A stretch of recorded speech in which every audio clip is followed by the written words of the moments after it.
नमस्कार, म चेवन चन्द्र बस्नेत। मेरो स्थायी ठेगाना हो धर्मदेवी नगरपालिका वडा नम्बर 9 सङ्खुवा सभा, हाल काठमाडौँ महानगरपालिका 32 जडीबुटी बाबा मार्ग। सर्वप्रथम त यति लामो समयसम्म मेरो युट्युब च्यानल @यात्रा जिन्दगीको मार्फत कविता वाचनको भिजुअल प्रस्तुति हेरेर सकारात्मक प्रतिक्रिया जनाइदिनु हुने आदरणीय सम्पूर्ण दर्शक तथा श्रोताहरूलाई धेरै धेरै धन्यवाद दिन चाहन्छु। आउँदा दिनहरूमा पनि यस्तै सहयोग र सद्भाव निरन्तर रहनेछ भन्ने आशा लिएको छु। अबको प्रस्तुति भने कविताबाट उपन्यासतर्फ मोडिएको छ। यहाँ मैले प्रस्तुत गर्न लागिरहेको उपन्यासको नाम हो नजलेको चिता। यो उपन्यास म आफैले लेखेको दर्दले भरिएको सामाजिक उपन्यास हो। यहाँहरू सामु ल्याएको छु, कस्तो छ थाहा छैन। पक्कै पनि यहाँहरूबाट उपन्यासको भिजुअलहरू हेरिदिएर सुनिदिएर सकारात्मक सुझाव दिनुभई सहयोग गरिदिनु हुने नै छ। सदैव बाटो हेरिरहनेछु, यहाँहरूको सुझाव कुरिरहनेछु। साथीहरू हेरिसकेपछि कस्तो लाग्यो कमेन्ट गरौँ है। अनि यो च्यानललाई सब्सक्राइब, लाइक र सेयर पनि गर्न नबिर्सौँ है। अन्त्यमा मेरा पूजनीय माता पिता स्वर्गीय झम्कमाया बस्नेत र स्वर्गीय बुद्धिबहादुर बस्नेत प्रति यो उपन्यास समर्पित छ। उहाँहरूप्रति हृदयदेखि श्रद्धा सुमन, भावपूर्ण श्रद्धाञ्जली। हवस् त, धन्यवाद, नमस्कार। अब म उपन्यासको पूर्ण पाठ क्रमशः वाचन गर्न यहाँहरूबाट अनुमति माग्दछु। आयो हे आयो होइन, के आयो हो? बिल्कुलै भिन्न, बिल्कुलै मार्मिक र बिल्कुलै रोमान्टिक नेपाली समाजको चित्रण बोकेको सामाजिक उपन्यास नजलेको चिता आयो नि। होइन, कता आयो हो? कता आउनु नि? युट्युब च्यानल @यात्रा जिन्दगीको यात्रा जिन्दगीको ओपन गरेर हेर्नुहोस्, थाहा भइहाल्छ नि। 2078 चैत्र 29 गतेबाट हरेक मङ्गलबार धारावाहिक प्रस्तुति भइरहेको छ त। आजको प्रस्तुति उपन्यासको 13औं खण्ड। उपन्यासको नाम नजलेको चिता। लेखन, वाचन तथा भिजुअल डिजाइन चेवन चन्द्र बस्नेत। यो खण्डको वाचन प्रक्रिया अगाडि बढाउनुभन्दा पहिला गत हप्ताको प्रस्तुतिलाई फर्केर हेरौँ है।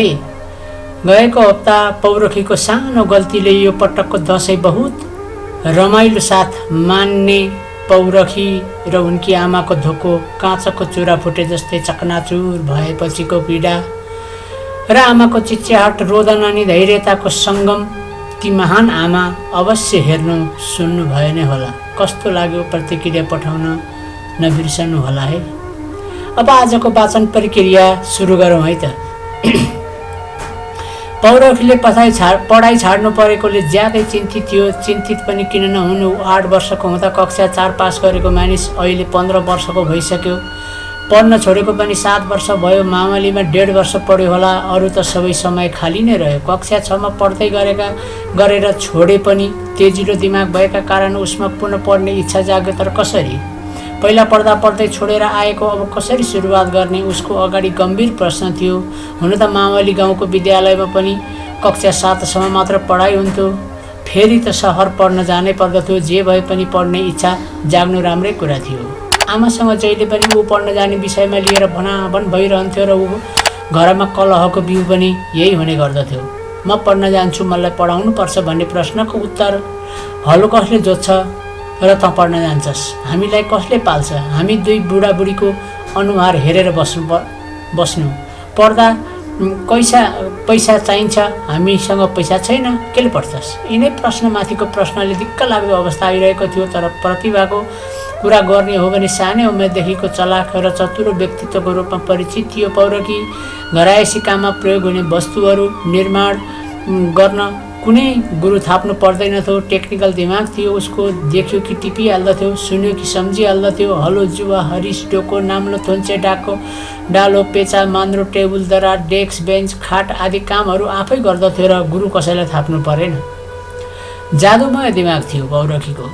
कहिले नदेखेको र नसुनेको बेन्जो र गिटार जस्ता वस्तुहरू एकपटक देख्ने बित्तिकै घरायसी हतियारहरू प्रयोग गरेर निर्माण गर्न सफल भयो र दसैँ तिहार लगायत गाउँमा हुने लघु, रुद्री पूजा, सत्यनारायण पूजा, पुराण, धार्मिक मेला आदिमा भजन कीर्तन, नाच गान जस्ता मनोरञ्जनात्मक कामको अगुवाई गर्ने गर्दथ्यो।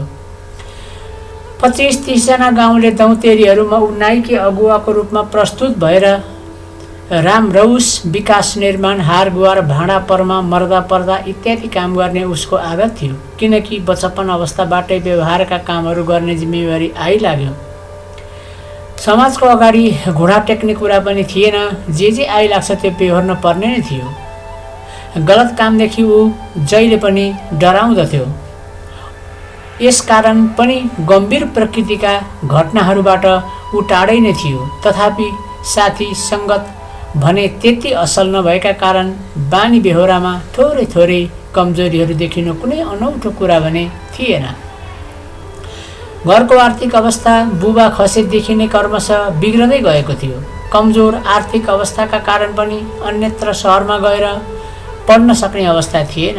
घरको आर्थिक अवस्था कमजोर भएको कारण मैले पढ्न नपाएको हो भन्ने पौरखीलाई प्रष्ट थाहा थियो। किनकि बुबा छँदाको अवस्था र अहिलेको अवस्थामा जमिन आकाशको फरक थियो। यसो हुनुका थुप्रै कारणहरू थिए। त्यसमध्ये पनि उसको आफ्नै काकाले खेलेको भूमिका प्रमुख थियो। बुबा खस्दा पौरखीको 45 पाथी बिउ जाने 6वटा खेत थिए। त्यसमा 3वटा बन्दकी र 3वटा नम्बरी। जब काकासँगको सङ्गत बढ्यो, बिचरा पौरखीलाई जरा खनेको पत्तै भएन। एक वर्ष एउटा खेत हदिया खेती गर्न दिएको थियो। भूमि सुधारमा मैयानी लेखाइहालेछन्। उता जिम्मावालले 16 पाथी बिउ जाने 2वटा बन्दकी खेत। बिचरा तिमीहरू टुरा छौ, उद्धारै हुन्छ, 600 रुपियाँ दिनु, रजिस्ट्रेसन पास गरिदिउँला भन्ने शर्त राख्यो पौरखीलाई। त्यसमा पनि 1 हल गोरु र 100 रुपियाँ मात्र मागेको थियो। सोही अनुसार गरेको भए जितिहाल्थ्यो। उसले पनि काकालाई नसोधी के व्यवहार गर्ने भनेर सोधनी गर्दा त त्यतिखेर पो कुरा खुल्यो मैयानी लेखाएको। काकाले गएर जिम्मेवाललाई थर्काइहालेछन्। अब जिम्मेवाल रिसाएर 600 रुपियाँमा मिलेको कुरा 3000 दिने भए ठिक छ, नत्र खेत अर्कैलाई दिन्छु भनेर अप्ठ्यारोमा पारेपछि पौरखीलाई गाह्रो पर्यो। एउटा खेत त उम्काउनै नहुने थियो। जसरी भए पनि व्यवहार त मिलाउनै पर्यो। आमा छोरा सल्लाह गरेर यता मैयानी छुटाउन 4 पाथी बिउ जाने खेत र 400 रुपियाँ दिएर काकाको चित्त बुझाए। उता जिम्मेवाललाई 2टा बन्दकीमा 4 पाथी बिउ जाने एउटा खेत छोडिदिएर 10 पाथी बिउ जाने धुरीको खेत तेस्रो व्यक्तिलाई बेचेर बाँकी रहेको पैसा तिर्यो र एउटा खेत रजिस्ट्रेसन गर्यो। अब पौरखीको मात्र 27 पाथी बिउ जाने खेत बच्यो। तर उब्जनीको हिसाबले हेर्ने हो भने 22 मुरी मात्र हुन्थ्यो। यो खेतमा 18 पाथी बिउ जाने खेत गुमाउनु पर्यो। त्यसमा पनि 2वटा नम्बरी र एउटा बन्दकी।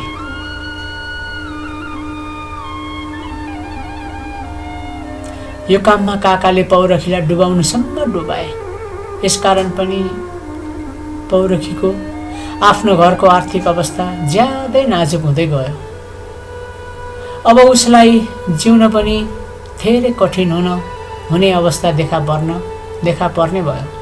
उता बाबुकै पालादेखि लागेको साहुको ऋण प्रतिवर्ष घट्नेको कुरा परै छोडौँ।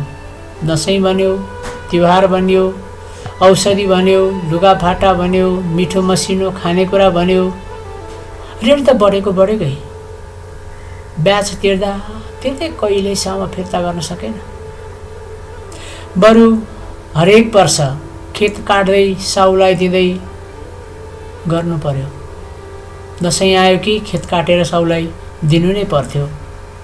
यो वर्ष 2 गरा, अर्को वर्ष 4 गरा गर्दै 7 वर्षमा त खेत जति सबै साउको भयो।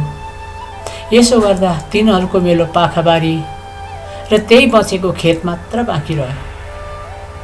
यसले घरको समस्या टर्ने अवस्था नै थिएन। आफ्नै काकाका कारण त्यत्रो खेत पनि गुमाउनु पर्यो, उता मूल घर पनि छोड्नु पर्यो। वास्तवमा छोड्न बाध्य बनाए। गाउँका प्रधान पञ्च उनकै हातमा हालिमुहाली थियो।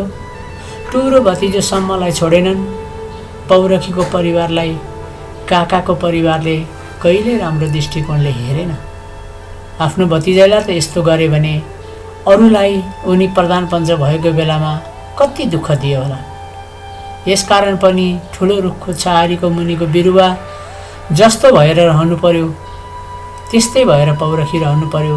सधैँभरि सेपिलो, सधैँभरि किक्रिक्क। आजलाई यति नै। अर्को हप्ता फेरि भेटौँला। हवस् त, धन्यवाद, नमस्कार। यो युट्युब च्यानललाई चाँडै सब्सक्राइब गरिहाल्नुहोस् है, नत्र पछुताउनु पर्ला नि। क्या दामी प्रस्तुति छ क्या।